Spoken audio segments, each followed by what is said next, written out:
Hi. 311 service requests for homeless assistance or regarding homeless encampments. My understanding was that those are supposed to be routed to the Department of Homeless Services and contracted homeless outreach workers. What we're finding in our district office is that in almost every case, they're being referred to the NYPD. Our service requests for homeless assistance, should they be routed to DHS service contracted outreach workers, or should they be routed to the NYPD? Thank you for the question, Councilmember, and I appreciate the distinction. I can speak to the 311 process with respect to that, and which is the intake piece. And I'll split them the way you did. For a homeless person assistance, that is routed to DSS, Department of Social Services, Department of Homeless Services. If there's a request, if the filing is for an encampment, I believe, I want to make sure I get the sequence straight, the information is sent to NYPD to identify as an encampment, and then from there they notify Department of Social Services. I'd love to talk to you more about how that's playing out, because what we're finding is that in almost every case, the response that we get back rather promptly is this service request has been closed by the NYPD. And I would suggest that we rework the way that takes place. I think the Department of Homeless Services should be the primary responder to that. And I think we should talk to you about what kind of feedback we're getting to make sure that that process works better. I appreciate that, and yes, we look forward to that. In your testimony, you talked about the 94% satisfaction rating for the call center representatives, and I agree that they're great. But arguably, the more important customer service rating would be the satisfaction with the service that people are getting as a result of 311. Can you speak to the satisfaction ratings that you're getting in your surveys for the level of satisfaction that people are getting at the end of the 311 process? Great. Again, thank you for the question. It gives an opportunity to talk a little bit more. And I'll first say thank you for recognizing the satisfaction with the agents and your feedback on the agents. It goes a long way. It's a challenging position, and any sort of recognition is a morale boost for the team. So thank you for that. With respect to the satisfaction a customer would have with the agency's fulfillment of the process, the CTO Frazier, had mentioned this at a previous hearing last month. It is something we're looking at. It's something we're looking to be able to say, okay, let's get the customer feedback once an agency has completed the service request, and then show what that is. That's work in progress, something that we are looking to move forward on. I don't have a specific date for it, but it is something in the works. In our last hearing, I did ask Mr. Frazier about that, and he said that he thought by the end of the second quarter, you'd be able to post some kind of resolution satisfaction dashboard that we could look at to get an idea of the customer satisfaction with the outcomes of 311. Is that a process that you're familiar with? Yes, I'm familiar with the process. I'm familiar with the timeline. I believe he said the end of the second quarter, possibly third quarter. So, but I am familiar with the process, and that's what I'm working on. Thank you. All right, thank you, council members. I'm going to ask a few more questions. I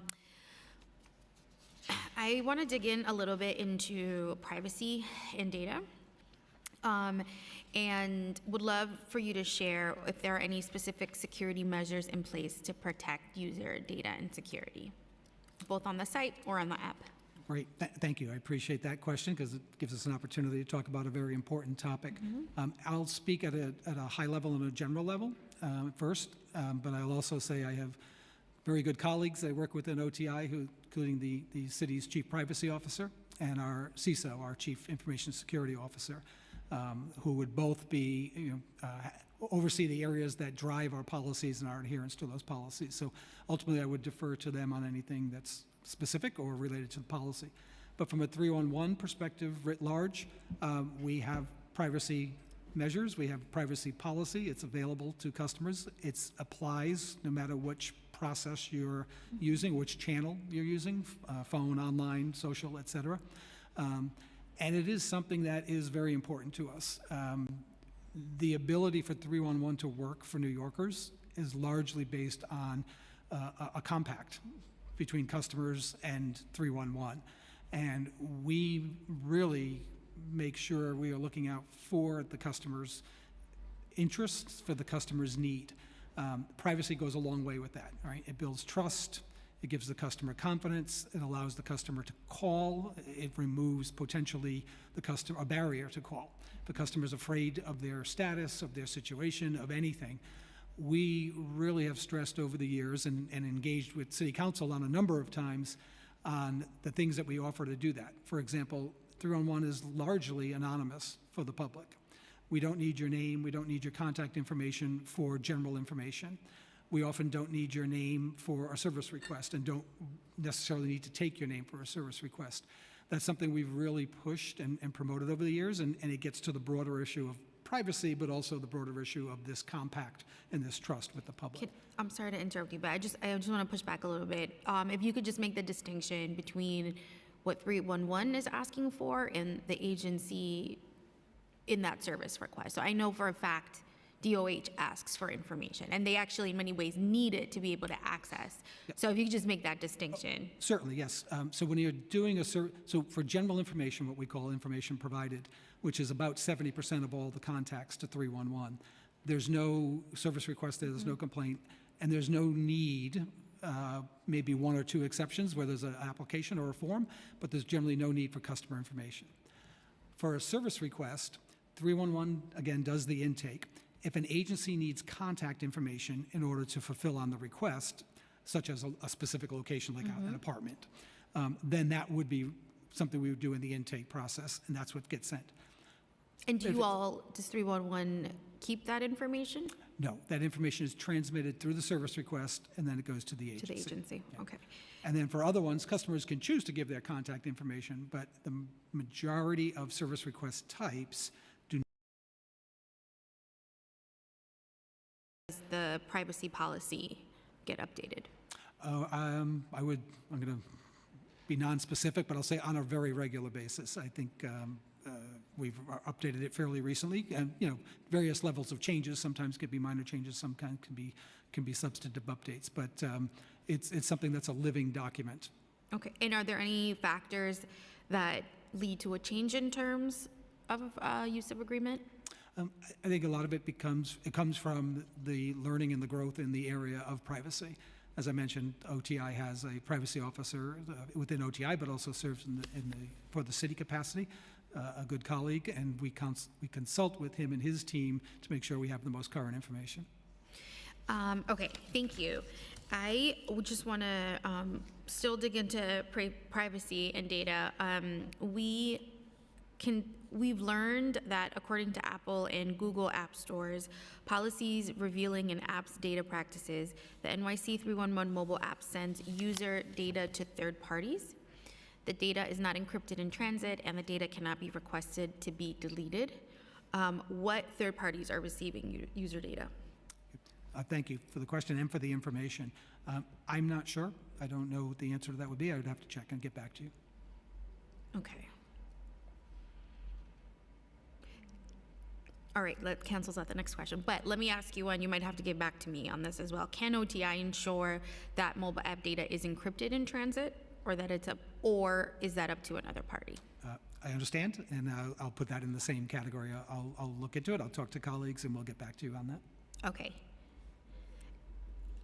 And similarly, users' data being deleted, or not, like the option for that. A user cannot, at this point, request that the data be deleted. Is that something that OTI can allow for? Yeah, I you could appreciate take that back. If you'll allow me the opportunity Yes. to look into that and get you an accurate and current answer. Okay. Hopefully you got the answer to the next one. So according to the existing privacy policy, 311 does not sell, rent, or otherwise use information for commercial or marketing purposes. I know from the Play Store, it says that data may be shared. It's right on when you go to download the app. What purposes is 311 sharing user information for?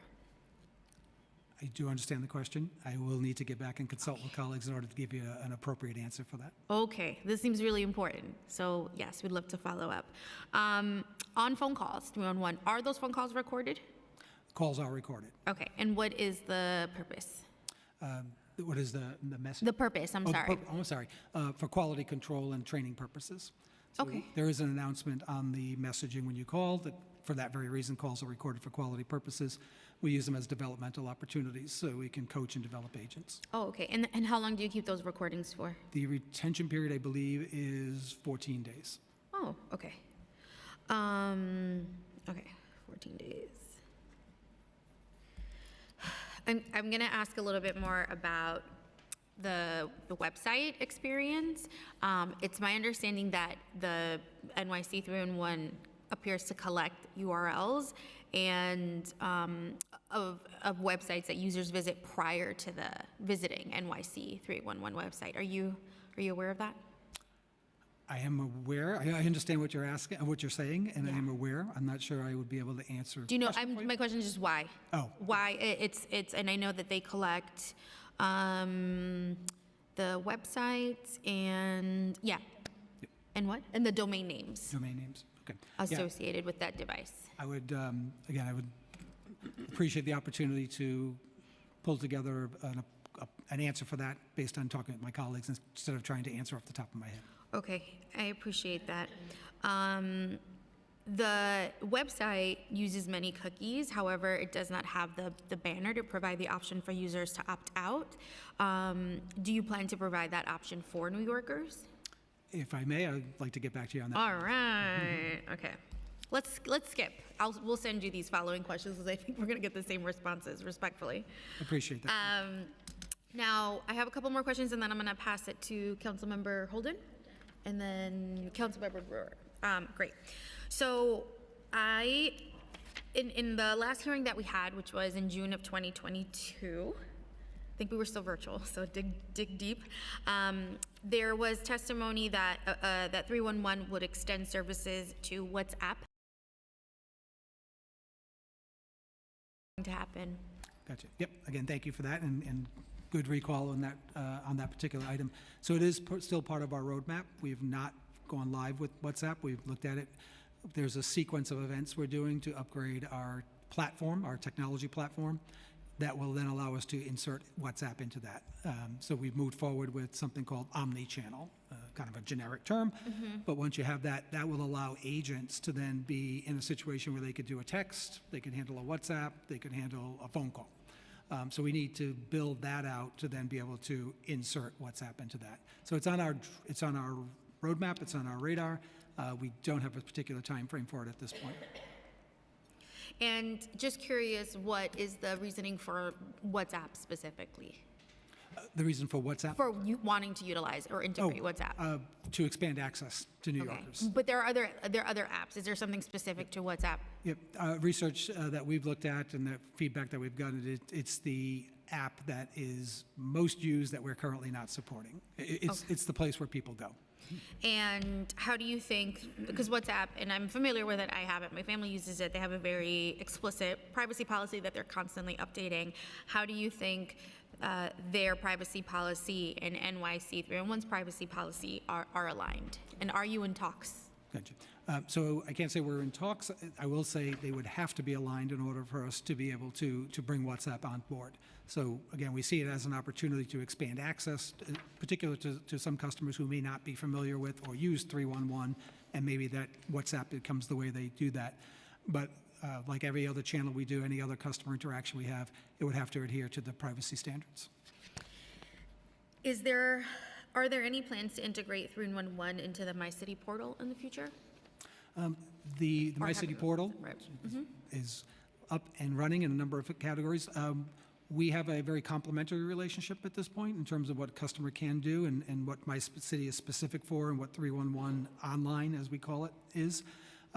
So I would say we run in parallel, but not necessarily plans to integrate anything at this point in time. Okay. And are there any plans to incorporate generative AI into any of the services? Okay. So generative AI, as I think we all know, is something that has emerged and advanced rapidly in the last couple of years. Like any technology, we are looking at anything that may enhance service delivery, anything that may be better for New Yorkers. So we are doing, I'll say, due diligence in that area and trying to understand the AI offerings and then how they could and would fit into either the current channels that 311 has or potentially new channels. So, I'm sorry, OTI is currently looking at generative AI as a tool or ways to integrate to the 311 service? OTI is doing a number of things. As you may know, as you probably know, OTI has issued the mayor's AI action plan October of last year, recently updated in March, which provides governance and guidance. So that's kind of our umbrella. But from a technology standpoint and also from a customer service delivery standpoint, we are looking at AI, all aspects of AI, and looking towards what could that do for New Yorkers, what could that do for 311. Okay, that's exciting. I'm going to pass it off to council members Holden, Brewer, and then Palladino for questions. Thank you for the second round, Chair. Thank you, Deputy Commissioner. Just a couple of questions. During COVID, and we would call 311 to get an operator. It took 5 minutes because you had to listen to tons of messages. And I understood that, but I said, one of my suggestions at the hearing back then, I said, what about pressing 0 to get a live operator? You know, because I don't need to sit through 5 minutes of this stuff. Now it's 2 minutes and 35 seconds of messages, which I don't want to, I'm not interested. I just want to report something in my neighborhood. Can you press 0? Because I made a suggestion. Can you press 0 to get a live operator? At the current time, I do not believe our system allows that. Problem. There it is. That's why, again, people want to make reports, but they got to listen to stuff that they're not interested in. You shouldn't force anybody to listen to messages that they don't want to hear. User-friendly, 0. Press 0, get a live operator. That's a normal operating procedure for most messages. Please work on that. The second thing, according to your report pursuant to Local Law 66, I'm back to this, of 2021, due to the legacy systems used by some agencies, which you had mentioned, even if the device shows the exact location, the service request must be identified by street address, intersection, or a landmark place. One of the proposed improvements stated in the report was to allow users to submit service requests by leveraging their mobile device location or by picking a point on the map. All right. It was also stated that this project was in progress. You had mentioned it's still in progress, but it was expected to be completed by the first quarter of 2023. Your agency said that. All right. We're now a year later. It still hasn't been completed. So what's the holdup? The work itself, as I said, we have a project to enhance the mobile app and enhance the location capabilities. I don't have specifics, so I could give you. Maybe you can call Uber or Lyft because they could figure it out, but you guys can't. This is unacceptable.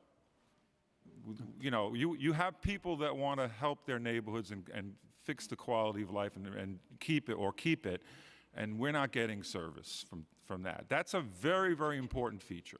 If I call 911, they should know where I am with my phone if my location services is on, right? They should know where I am. I shouldn't have to spell out the name of my street address.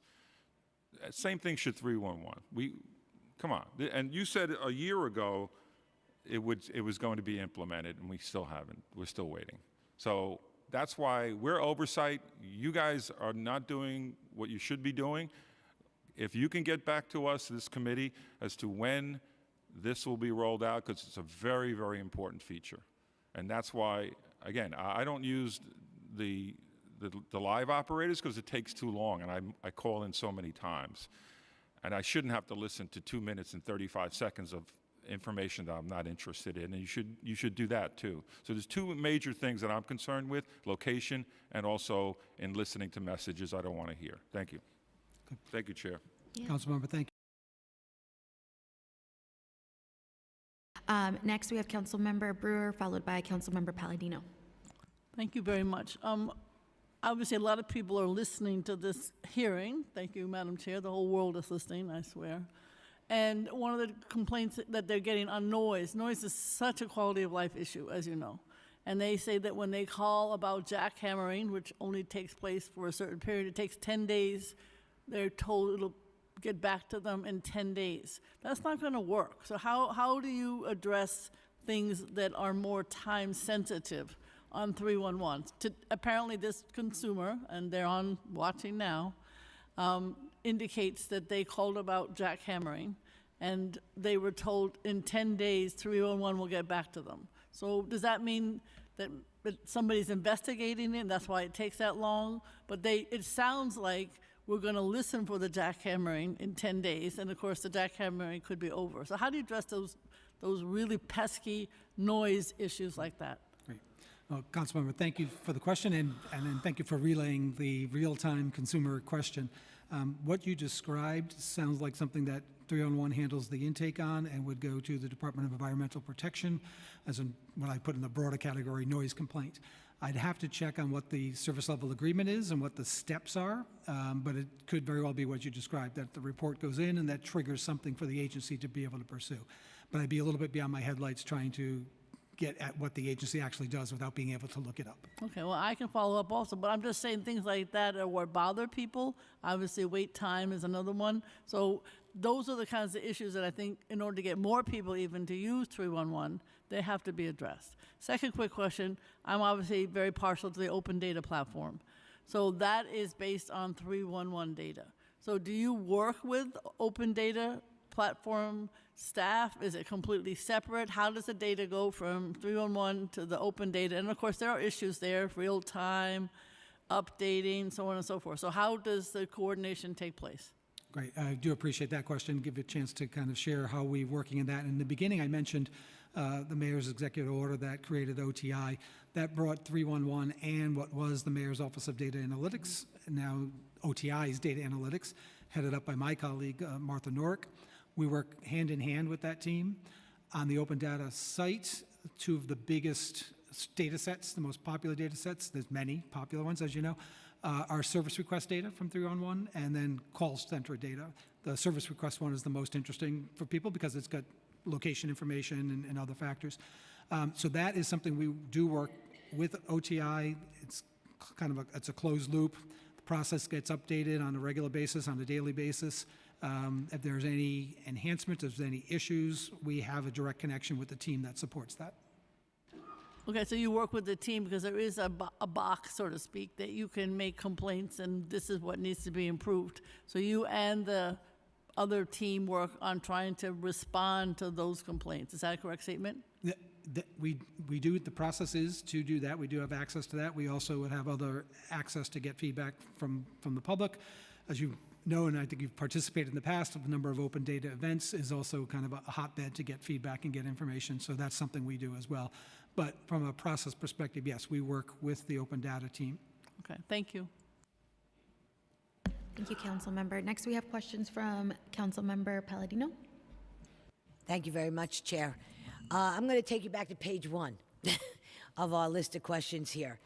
I, too, I'm in an aging community, and I'm hearing a lot of talk about all the new technology. So I want to take you back a decade to when people call, because they do call in my district, 311. So going back to page 1 of the questioning, how many employees and what's the present head count for calling 311? Great. Thank you for the question, and thank you for the time period. I can appreciate that. One of the things we're proud about at 311 is we have multiple channels to serve multiple customer needs because many people have different preferences. To answer your specific question, the head count for 311 city staff, the call center representatives, the frontline agents who are handling the calls, is 248. That's what I have. Okay, I just want to double check because I wrote down the numbers. But when we have 9 million people in the city, and in my district over 300,000, 248 people to answer a phone is not really that great. Now, you also said you outsource.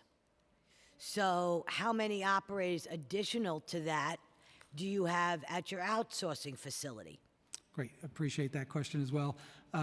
There's two pieces that augment the resources that we have, the city resources.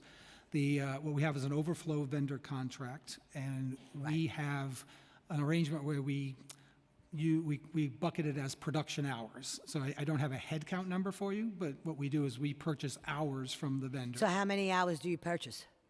We can purchase anywhere from, per month, we can purchase anywhere from 15,000 or more hours per month, which then equates, if you do the math, it equates to the amount of coverage that you need. Okay. We also have a program with CUNY Research Foundation, where college students can work at 311 as call takers on a part-time basis. They basically work 3 shifts a week, and that allows us to augment the full-time staff. Well, so far I'm not real happy. Okay, next is with everything that's going on, and we see it's going on in our city right now, what is the protocol that 311 has in God forbid of an emergency? Right. Thank you for that question. I do appreciate it. We had referenced a little earlier what we call the high call volume protocol. It's something that 311 has really evolved and honed over the last several years, going back at least 10 years. From the beginning of 311, Councilmember Brewer referenced that earlier, was met with a transit strike and a blackout within its first couple of years. Over the years, we've dealt with Hurricane Irene, Hurricane Sandy, we've dealt with the pandemic. So we have a high call volume protocol that captures first all channels, but I'll speak specifically to the phone channel first. First and foremost, it's information. We found that most people need real-time information on the topic at hand. Our telephone system allows us to provide automated announcements, messaging on that particular topic. And the majority of customers get that information, consume it, understand it within 30 seconds to 1 minute of calling. That's our number one act for high call volume situations. What's the issue? What's the city's status? What's the information the public needs to know? We have a number of other steps that go into high call volume, everything from staffing to how we But there's no prioritize. separate number that in case of an emergency, please call. Okay, now, in God forbid of an emergency, you're going to have, out of 9 million people living here, you're going to have about 3 to 4 million calls in probably 2 hours' time, an hour's time. I know my office will probably get about 1,000, and that's no joke.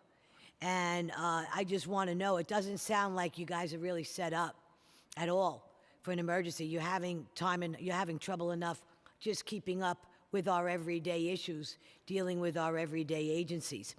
I just want to veer off a second to what my colleague mentioned about the 2-minute and 35-second wait time. Now, you could call Walgreens, and everybody knows this, right? Call Walgreens, and we could just press 0 to get to the necessary operator. If I want DEP, press this. We shouldn't be listening to 2 minutes and 35 seconds of nonsense. We should be able to, and what that does in essence is that deters people from making the call. People don't want to call and listen to music or listen to nonsense. They just want their questions handled. They want to know simple questions, and it's just ridiculous. So there's a lot of things that 311 could really knuckle down to. I appreciate the fact that you have a website, though I don't know anybody who uses it. I appreciate the fact that you have this text messaging that people could use. Again, nobody I know is using it. What are you doing to tell people, other than this technology hearing right now and me taking this information back to my district and people listening to this, what are you doing to promote other alternatives to just picking up? Because it always comes back to my office, and we call the agencies. But what are you doing? Great. Thank you for that question. Specifically talking about the phone channel, one of the things we do is target the exact universe of folks who are looking to understand other options. So we play messaging, encouraging customers to use the 311 online or use the 311 mobile app and market it as faster and easier access.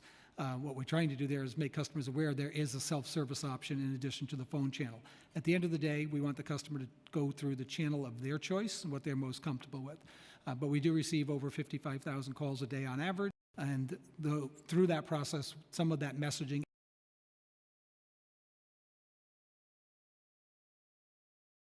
Second, really, you speak to a school teacher, the attention span is 30 seconds now. So what we've done is it's just reduces the people. It's all right, you answered my question, but I just want you to know the retention rate and the attention rate is down to 30 seconds. So thank you very much. Appreciate it. Thank you, Council Member. Thank you, Councilmember. I just want to ask a couple questions about language access, and then I know Councilmember Holden has a follow-up. So I'm particularly interested in Councilmember Ng's bill. I'll give you the number, intro 461.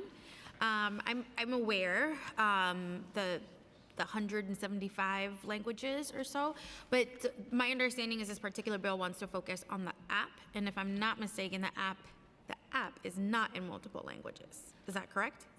The app is not in multiple languages. That is correct. Right now, it's just in English. Correct. And this bill is really saying we would love it in multiple languages. What is the barrier to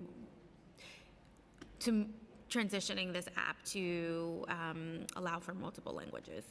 No, thank you for the question and the broader context. For the app itself, it's similar to the path that we've taken with the website. In order to be able to provide translation services, currently rely on automated translation services, right? So if you use the 311 online website, if you use nyc.gov, if you use the City Council website, we're using automated translation. I won't name the products, but there's a couple of big ones that do that translation, right? We need to figure out how to do that on the mobile app in order to make it available in languages. It ultimately would be an automated language translation tool. Okay, and are you aware of any city app where the app is in multiple languages, where it has this automated translation feature? I understand your question. I'm not aware, but that doesn't mean there's not any, but I'm not aware. Sure. Is this something that you are all looking to do? Yeah, language access, under the broader context of language access, we look at the call center option, calling 311, as well as the website as the primary ways to meet the requirements of local law 30, but also to increase access to the public. For the mobile app, it's something we know we need, it's something we're looking at, something that will be part of our plan. The Intro 461 also requires Do It or OTI to make a translated version of the app available for download on the website, in addition to Apple or Google Play. Are you aware of any risks associated with downloading an app outside of official app stores? I am not. Okay. And then, does 311 have any plans to expand languages supported on its app or text message or social media channels? I do appreciate that question. It'll give me an opportunity to talk about some of the enhancements we've made since we've last talked about this topic. Great. So we actually have expanded. As I've referenced and we've shared before, we have on the call side, when you call 311, there's an automated process. It is greeting in English, but it has provided up to 6 languages, recorded announcements for the topics that most people call for to get quick information, for example, parking. Last year, we expanded that from 6 languages to the 10 designated citywide languages, so customers calling in those languages can hear that information. Another item we expanded, and ties back to a discussion we had when you came to visit last time, was to create, I'll call it landing pages on 311 online on the website. They're language access pages where a customer can go and they'll see on that page links in their languages, the 10 designated citywide languages. Click on one of those links in your language and it takes you to a page that's curated and manually translated in that language. And we call it How to 311. Okay. There's 2 sections on it. One, it describes, again, in language, how you would call 311, what procedure to follow, give you kind of a tip. And then the second one is how to navigate the 311 website, including how to use the automated translation tool. We think it's something that customers will be very comfortable with and have an opportunity to say, okay, great, I can use this, now I know how to take the next step with 311, and again, relying on the call center and the website. Thank you, that's exciting. I don't want to skip that. How many languages are supported by 311's text messaging service? Is it the same amount? The text messaging service, we currently are going through a program where we can do a translation for a text that we receive in English and convert it. If it comes in a language other than English, we can convert it and respond back to the customer. In that same language, right? In that same But do you have a sense of, is that the 10 languages It's in currently text? 9 out of the 10, and Okay. the 10th one, we believe we've solved the barrier. I tried it in Spanish, but obviously I was hoping that it would work. But okay, so 9 out of the 10. 9 out of the 10 right now, and we're probably close to having a solution on the 10th. Okay, great. And my last question is, how do you all monitor the quality of language translations, both on the site, text messaging, and even using Language Line? We've had joint hearings specifically on Language Line and some of the disconnect for users, just because their languages also have very dialects, different intonations, different meanings. How does 311 solve for or perform quality control in this instance? Very important question, and something we do spend focus and time on. It does start with Language Line itself. So one of the best advantages that we have in contracting with Language Line is their size and scope, and more importantly, their business model, which works with commercial and life safety resources across the country. So Language Line's own best interest is to make sure that they're delivering quality service. Once we work with them, we're able to get an understanding of some of the best practices, some of the tips, and some of the ways to record, the ways to handle an interpreter call. We also have the ability to do two things. We have a contract with Language Line. We can also use another vendor to basically do interpretation and written translations. So we will rely on a Language Line interpretation at times to validate a call if we need to, because we can use a recorded call, for example. So heavy partnership with Language Line, leveraging the fact that they have a vested interest in being good at what they do beyond New York City's involvement. Within that, then we also use our own quality control structure. So we're able to go through calls if they're in a language other than English or Spanish, and we need a resource, we can bring a Language Line resource on to listen to that call and interpret for us. Thank you. That seems thorough. And I will pass it now to Councilmember Holden, who has follow-up questions. Thank you, Chair. This is the third round. This is great. Thank you so much. Of course, of course. One other thing, again, I'm going back to the app.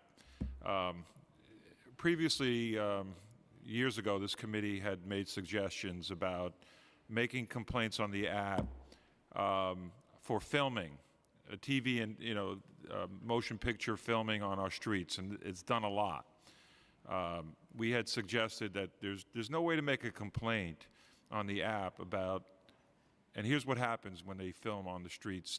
Many times they take over the entire block of a commercial district, and they put cones in the street, and they take over the area 24 hours in advance, sometimes even more. They take up more spots than they need, and they continue that, and they abuse the whole street, and they close it out to any commercial work or any people, people shopping and so forth. So this committee made a suggestion that you put a category on filming, since we do a lot of it here, and it does lack oversight from the mayor's office, because they're not. I've checked many times, and they're not even aware. The mayor's office is not even aware of the abuses. So we've asked that be added to the list of, and it's not that hard, one more category, or at least, if you try to do that on this app, you get nowhere.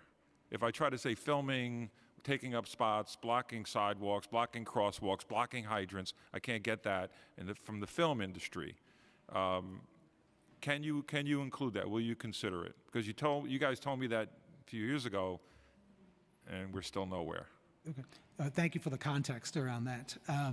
My colleagues sitting there are probably ready to remind me what the process is for handling those complaints, but I believe It is something that we do not take a structured service request for, but instead it's we connect the customer to the Mayor's Office of Media and Entertainment, who oversee that. So that would not allow it, so without the absence of a service request wouldn't enable it to be available on the website. No, but Sorry, on the mobile. on the app. On the app. Will you- Website or the app. No, but you won't consider it? Oh, we always consider. We will All always right, consider but and take a I look heard at. that a few years ago. So The- if you could, I it go is, back- if you know the amount of filming on our streets, and if you know the complaints, because it is an invasion, essentially, to many neighborhoods. If it's in residential, it could have trailers all over the place and blocking crosswalks and sidewalks and all that. But I think we need something in that area because there's so many abuses. But I'll appreciate it, and what I'll do is go back to the agency that's responsible for addressing that and revisit what our situation is. And just a general app request, if I could type in my complaint and it would actually give me a category, a subcategory, that seems workable, although it doesn't exist. Appreciate that one. I'll ask you a question back, if that's okay. Have you tried the new search on the request site? Yes. And where you can type in? It doesn't the work. response? Okay. I'll show you if you want, after I'm the hearing, curious- I could show you. I I'm tried to curious to do what you're filming. seeing. I do everything first and see if it works. Figured you had, yep. But it is an enhancement where you can type in that search and it'll pull up options based on. It does, but it doesn't take me to a complaint. It takes me somewhere else. I see, okay. And I just want to stay in that app to file a complaint. And I don't want to go to another agency, look up a phone number, and try to, have to call. I understand. Thank you, Deputy Commissioner. Thank you. Thank you, Councilmember. Okay, thank you both so much, Deputy Commissioner and General Counsel. That concludes questioning from the members. And now we're going to open the hearing for public testimony. I want to remind members of the public that this is a formal government proceeding and that decorum shall be observed at all times. As such, members of the public shall remain silent at all times. The witness table is reserved for people who wish to testify. No video recording or photography is allowed from the witness table. Further, members of the public may not present audio or video recordings as testimony, but may submit transcripts of such recordings to the Sergeant at Arms for inclusion in the hearing record. If you wish to speak at today's hearing, please fill out an appearance card with the Sergeant at Arms and wait to be recognized. When recognized, you will have 2 minutes to speak on today's hearing topics. On 311, intros 131, 422, 461, 485, 582, 583, 584, 589, 602, 626, 634, 640, 673, 820, and 822. If you have a written statement or additional written testimony you wish to submit for the record, please provide a copy of the testimony to Sergeant at Arms. You may also email written testimony to testimony@council.nyc.gov or within 72 hours of this hearing. Audio and video recordings will not be accepted. Our first panel is Christopher Leon Johnson. He was here. No? Okay. I'll wait a minute.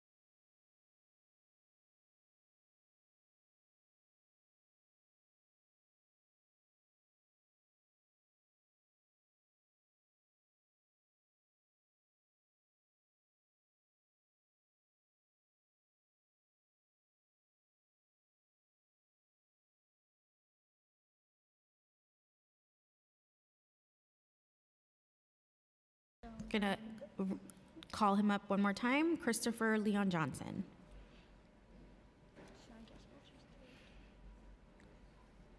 Move on Zoom.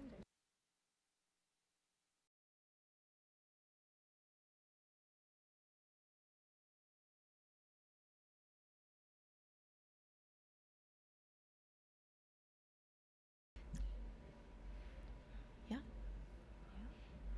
Okay. If we have inadvertently missed anyone who is registered to testify today and has yet to have been called, please use the Zoom hand function and you will be called in the order that your hand has been raised.